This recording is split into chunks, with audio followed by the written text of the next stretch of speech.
हमारे साथ इस वक्त हैं केंद्रीय गृह मंत्री नितिन गडकरी जी। सर, सबसे पहले विदर्भ के बारे में बात कर लेते हैं। पिछली दफ़ा थोड़ा कम रह गया था, इस बार क्या उम्मीदें हैं?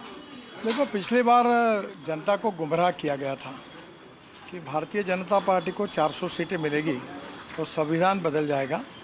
तो ये गलत प्रचार था। ना संविधान हम बदलेंगे, ना बदलने देंगे, ना किसी की बदलने की हिम्मत है। और सुप्रीम कोर्ट के खंडपीठ चीफ जस्टिस और 10 न्यायमूर्ति ने मिलकर केशवानंद भारती केस में निर्णय दिया है कि salient features of the constitution can not be change. तो ये तो सारासार गलत प्रचार था। और अगर संविधान को बदलने का काम किया है तो कांग्रेस पार्टी ने किया। जब इंदिरा जी का रायबरेली लोकसभा के चुनाव की जीत के बाद इलाहाबाद हाईकोर्ट ने जो चुनाव अवैध घोषित किया तो इमरजेंसी लागू हुई और इमरजेंसी में पूरी तरह संविधान की धज्जियाँ उड़ाई। अब लोगों को ध्यान में आया कि वो सब गुमराह करने वाला प्रचार था। आदिवासी को कहा गया था आपका आरक्षण रद्द होगा, तो अब उसका असर नहीं है।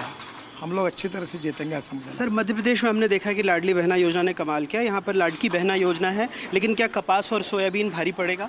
देखो, लाडली बहन योजना का अच्छा फ़ायदा हुआ, जिससे कभी प्याज में कीमतें अच्छी है, गन्ने के कारण किसानों को पैसा भी मिला। अब वो एग्रीकल्चर में कर भी थोड़ा बहुत इधर होते रहता है, उसका कोई परिणाम नहीं होगा। बाय एंड लार्ज लोगों को मालूम है कि किसानों के हित में ही भारतीय जनता पार्टी निर्णय करेगी। सर, एक बहुत अहम सवाल इस चुनाव से पहले बन गया है। एक तरफ बीजेपी नेता कुछ नोटों के साथ पकड़े गए, फिर दूसरी तरफ सुप्रिया सुले पर बिटकॉइन घोटाले के आरोप लग रहे हैं। सर, ये क्या है? महाराष्ट्र चुनाव में लोग इसको कैसे लेंगे? सर, ये चुनाव सरकार के परफॉर्मेंस पर है।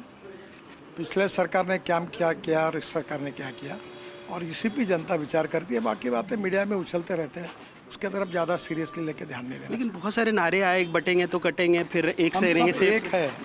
जात पंथ धर्म भाषा और सेक्स से ऊपर उठकर एक है, यही हमारी भावना है। और इसीलिए हम सब भारतीय हैं।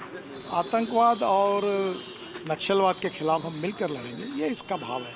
ये कोई सांप्रदायिक विचार नहीं है या कोई मुसलमान या माइनॉरिटी के खिलाफ। सर, आखिरी सवाल, जीतेगा तो मुख्यमंत्री कौन बनेगा? क्या शिंदे साहब ही बनेंगे, या फिर जैसा कहा जाता है कि चुने हुए एमएलए अपना नेता को चुनते हैं और पार्टी का शीर्षस्थ नेतृत्व निर्णय करेगा? बहुत बहुत शुक्रिया। तो नितिन गडकरी साहब का साफ कहना था कि जो चुने हुए विधायक हैं वो तय करेंगे और पार्टी का शीर्ष नेतृत्व इस बारे में फैसला करेगा। हालांकि वो आश्वस्त हैं कि महाराष्ट्र के चुनाव में जो बीजेपी का गठबंधन है उसको जीत मिलेगी।